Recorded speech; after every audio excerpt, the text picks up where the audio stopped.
পুরুষ মানুষেরা আসলে অদ্ভুত এক প্রাণী। ছোটবেলায় মা বলে তুমি কিচ্ছু বোঝো না,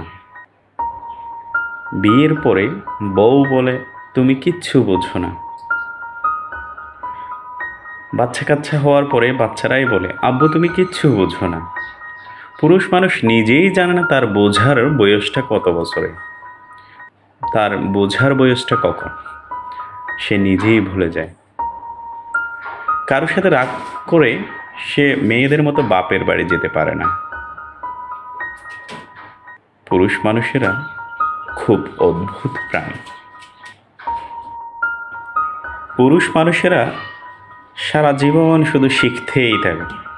তারা এক বিরল ছাত্র।